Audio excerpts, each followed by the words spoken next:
আসসালামু আলাইকুম বন্ধুরা, কেমন আছেন সবাই? আজকে আমি একটি শাকের রেসিপি আপনাদের সাথে শেয়ার করব। তো আমার এই রেসিপিটা অনেকে অনেকভাবে খেয়ে থাকেন। আমি আজকে যে পদ্ধতিতে রান্না করছি এটা আমার এলাকায় এভাবে খাওয়া হয়। তো এই পদ্ধতিটাই আজকে আপনাদের সাথে শেয়ার করতে যাচ্ছি।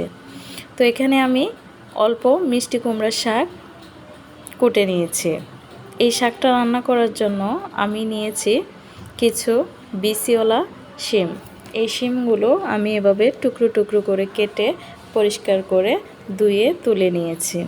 আর এটাতে দেওয়ার জন্য লাগবে দেশি আলু।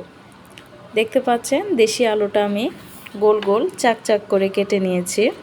এই আলুটা এই শাকের সাথে রান্না করলে খুবই ভালো লাগে।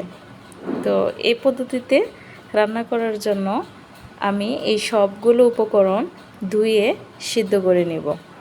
সিদ্ধ করে পানিটা ঝরিয়ে নিব যেন শাকের গায়ে কোনো পানি লেগে না থাকে। এরপর আমি চুলায় একটি প্যান বসিয়ে দিব, প্যানে তেল দিয়ে দিব। তেল দেওয়ার পর আমি এখানে একটু বেশি পরিমাণে পেঁয়াজ রসুন নিয়েছি। পেঁয়াজ রসুনটা আমি তেলে দিয়ে দিয়েছি। দেওয়ার পর আমি এটা ভেজে নিব, ব্রাউন কালার করে ভেজে নিব। এই দেখেন আমার পেঁয়াজ রসুনটা ব্রাউন কালার করে ভাজা হয়ে গেছে। এখন আমি সিদ্ধ করে রাখা আলু আর শাকটা দিয়ে দিয়েছি। দেওয়ার পর আমি এটাতে হালকা হলুদ দিয়ে দিব।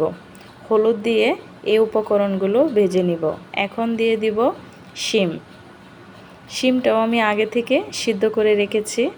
রাখার পর এখন আমি এই সবগুলো উপকরণ একসাথে ভেজে নিব। আমি একটু সময় নিয়ে ভাজবো, কারণ এভাবে শাক খেতে হলে শাকের গায়ে কোনো পানি থাকতে পারবে না।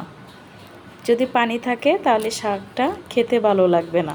এই দেখেন শিমটা দেওয়ার পর আমি খুব ভালোভাবে ভেজে নিয়েছি। এটা টান টান ভাজা হবে, তাহলে খেতে অনেক টেস্টি হবে। আর লবণটা পরিমাণ মতো হলে এই শাকের টেস্টটা পাওয়া যায়।